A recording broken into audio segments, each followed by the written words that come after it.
consultation is in progress on infrastructure programs for the next 10 to 20 years in recognition of our long-term development challenges. And I'm sure Minister Manuel will give us a recipe together with Minister Hogan soon. A significant proportion of the public sector infrastructure investment program will be undertaken by state-owned enterprises and is not directly financed from the fiscus itself. Eskom's construction of power plants makes up about a third of the total. Upgrading our transport infrastructure and water supply capacity makes up much of the balance. The costs of these investments are largely met by users and will in several cases require higher tariffs to be phased in over the period ahead. Ministers Peters and Sonjika, I'm sure, amongst others, will be looking at these issues. We have taken steps to recapitalize our development finance institutions to allow them to step up their lending to municipalities, land reform programs, and businesses in distress due to the economic crisis. Including provisions in this budget, we have made allowance for the recapitalization of the land bank to the value of 2.5 billion rands. A guarantee of 15.2 billion rands has been approved for the Development Bank of Southern Africa, enabling it to extend capital to poorer municipalities for infrastructure projects. The Industrial Development Corporation is well capitalized and will continue to play a key role in implementing government's industrial policy action plan. Mr. Speaker, the 2009 round of salary increases in the public service has placed immense pressure on the budget, including the very necessary adjustments to the salaries of professionals. The wage bill has almost doubled in 5 years. Now that the major revision in public service remuneration is behind us, it will be necessary to moderate salary increases going forward. This is required to ensure that funds are also available for growth in public service employment, and so that we are spending on school books, on hospital building and maintenance of infrastructure is not compromised in any way. And we leave this in the good hands of Minister Baloy.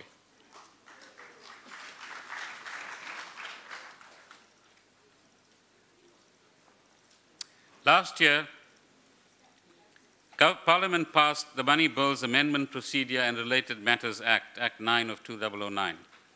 This new legislation sets out a procedure for Parliament, that's yourselves, to amend money bills such as the budget, as well as tax proposals. It also obliges Parliament to consider the broader implications of any change in the economy and on the delivery of public services, so as to balance the power to change the budget with the need for policy certainty and continuity. The 2010 Appropriation Bill will be the first budget legislation to be processed in terms of the new Act. It will require close cooperation between the executive and the legislature, and we look forward to both learning during the implementation process and to working with responsible committees to meet this important new legislative mandate. What about fraud and corruption? A major site of both wastage and inefficiency is in our procurement system. Through a combination of corrupt practices, inefficient procurement, poor planning, and in some instances, collusion by the private sector, we are not getting the kind of value from our purchases that our people deserve. Even where there is absolutely no corruption, we sometimes give contracts to people who cannot implement them, and so houses, as Minister Sekwale knows, are left without roofs, roads crumble when it rains, and then Minister Ndebele wants more money, water schemes break down, and school books fail to get delivered.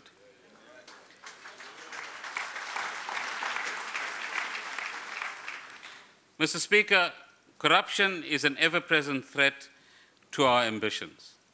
All South Africans must work constantly and consciously to root out this cancer, all of us. If we are to address this scourge, we need improved management capability, governance, enforcement, and oversight in government and in the business sector. Poorly managed tender processes are all too often open to such abuse.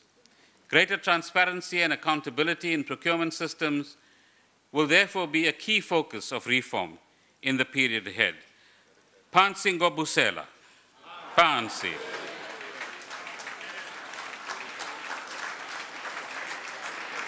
That's down with corruption. Additional funds have been allocated to bolster efforts to strengthen supply chain management, and the relevant government departments have intensified efforts to bring perpetrators of tender fraud to book. Data matching, the practice of comparing, for example, taxpayer data with social grant registers or housing waiting lists will become a regular feature of a systematic approach to minimize abuse. We are starting to see the early results of these efforts. Officials have been disciplined and others have been fired. 5 people linked to supply chain fraud were arrested in KwaZulu-Natal last week, and more cases have been handed over to the National Prosecuting Authority. We are expecting more arrests very soon. An interministerial committee, on which there are about 8 ministers, on corruption has been established, chaired by Minister Chabane, to coordinate government's efforts to stamp out corruption. And we look forward to working with Ministers Hadebe, Kwele, Mtetwa, and others in order that we can root out this sector. We are also doing additional work to look at the entire system of procurement and to see where are the fault lines and how can we actually reduce opportunities for fraud to be committed. I've also got information earlier today that 1,200 civil servants have already been targeted and found out for either engaging in tender fraud or tax fraud arising from tender fraud. And those are under investigation at the moment.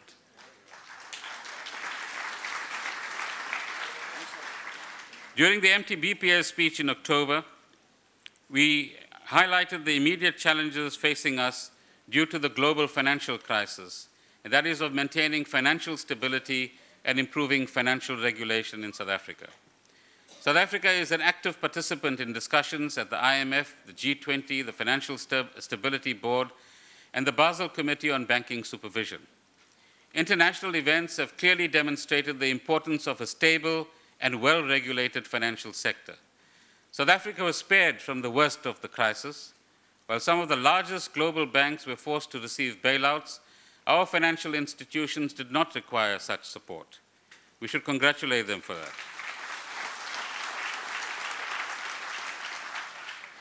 I wish to commend the Reserve Bank for the vital role played in supervising our banking sector. A special applause to the Reserve Bank, please.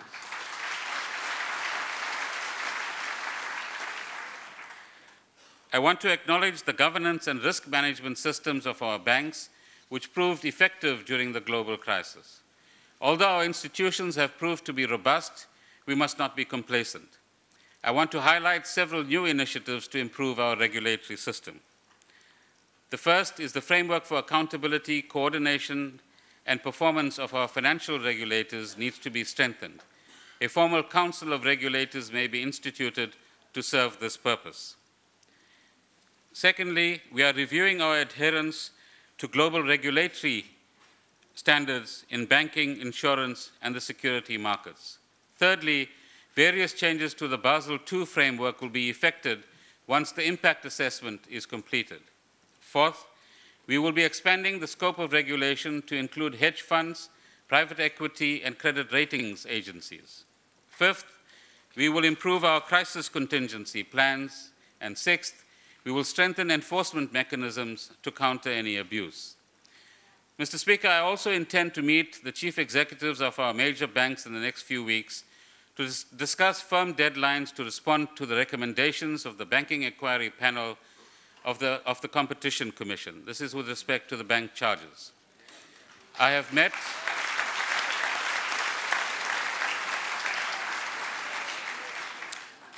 met with key stakeholders and bank CEOs to revitalize the financial sector charter, which commits the sector to demanding access and empowerment targets.